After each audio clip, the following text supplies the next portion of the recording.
이 영상은 행복한 웹3 파이 세상 네이버 카페에 올라온 글들을 편하게 들을 수 있도록 제작한 컨텐츠입니다. 영상 속 내용은 정보 공유와 이해를 돕기 위한 참고 자료이며 투자 판단이나 권유 목적은 아닙니다. 파이 네트워크를 바라보는 다양한 생각과 흐름을 조금 더 편안하게 이해하는 데 도움이 되길 바랍니다. 게시글 제목: 파이는 자체 덱스를 도대체 뭐 털라고 만들었나? 작성자 순자임다님. 로퍼님이 올려주신 OKX에서 유니스왑 서비스를 제공한다는 글을 보면서 여러 가지 생각이 들었습니다. 지극히 개인적인 생각이지만 지금까지 코어팀의 행보를 보면 충분히 가능성 있는 이야기라고 느껴져서 이렇게 정리해봅니다.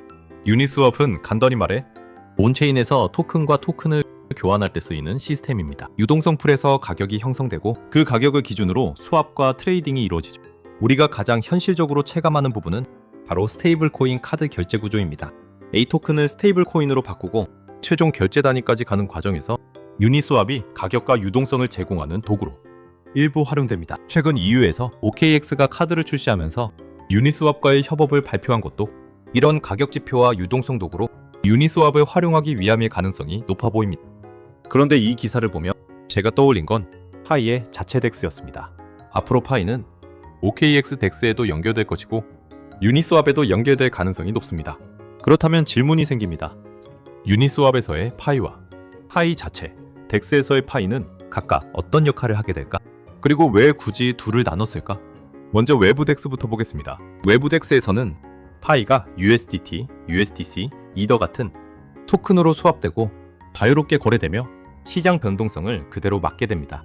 OKX 카드 결제, 외부 결제 브릿지, 기관 평가 등 외부에서 파이를 평가하는 기준은 이 시장가를 따르게 될 것입니다.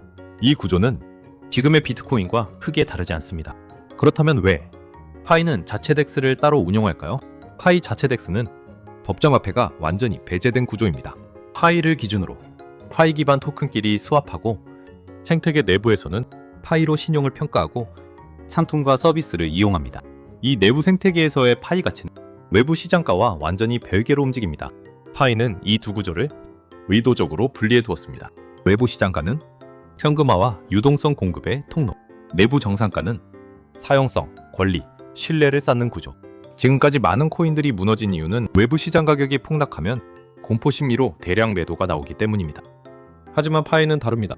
외부 시장가가 흔들리더라도 외부에서는 파이를 소비하거나 락업하거나 생태계 안에 묶어두는 구조를 만들어 두었습니다. 즉, 시장에 나오는 파이의 양 자체를 극도로 줄이도록 설계한 것입니다. 시장에 나오는 물량이 적을수록 외부 시장 가격은 오히려 흔들리기 어려워집니다. 물론 이렇게 하려면 내부 생태계가 무너지지 않도록 강력한 완충 장치가 필요합니다. 내부에서는 공산 가치가 더 높게 평가되고 담보 가치가 높고 결제 효용이 크고 스왑 비율이 유리해야 합니다. 이 내부 가치를 결정하는 핵심 도구, 그게 바로 파이 자체, 덱스라고 볼 수 있습니다. 예를 들어 파이2고 같은 DApp을 사용하려면 전용 토큰이 필요할 수 있습니다. 그 토큰을 얻기 위해 우리는 파이를 수합하게 되고 자연스럽게 파이는 소비됩니다. DApp 사용량이 늘어날수록 파이 소비량도 함께 증가하죠. 그리고 어느 순간 이렇게 생각하게 됩니다. 이 토큰 생태계 잘 돌아가네? 그러면 우리는 파이와 DApp 토큰을 유동성 풀에 예치하고 파이로 이자 수익을 얻고 싶어집니다. 결국 파이를 벌기 위해 파이를 더 많이 묶어두게 되는 구조입니다. 이 흐름이 이어지면 파이는 더 이상 단순한 현금화 대상이 아닙니다. 결제 수단, 스왑의 기준 자산, 유동성 풀 예치 자산, 이자 보상 자산, 즉 내부 사용량이 외부 시장가를 압박하는 구조가 됩니다. 그래서 파이가 자체 덱스를 운영하는 이유는 명확합니다. 내부 시장보다 내부 가치를 더 크게 설계해 파이가 잘 쓰이도록 만들고 그 결과 유니스왑 같은 외부 시장으로 매도 물량이 나가지 않게 만드는 것. 이것이 파이의 설계 방향입니다. 파이는 인위적인 펌프를 만드는 코인이 아닙니다. 공급 자체를 자연스럽게 막아 자연스러운 가격 반응이 나오게 만든 구조입니다. 파이는 가격을 방어하는 코인이 아니라 가격에 의존하지 않는 경제를 만들고 있습니다. 가격이 흔들려도 경제가 멈추지 않게 만드는 것. 이것이 기존 암호화폐와 파이의 결정적인 차이입니다. 다음 이야기에서는 내부 가격과 외부 가격이 비슷해지는 시점이 온다면 그때 쏟아질 수 있는 외부 매도를 파이는 어떻게 방어할 수 있을지에 대해 이어가 보겠습니다. 감사합니다.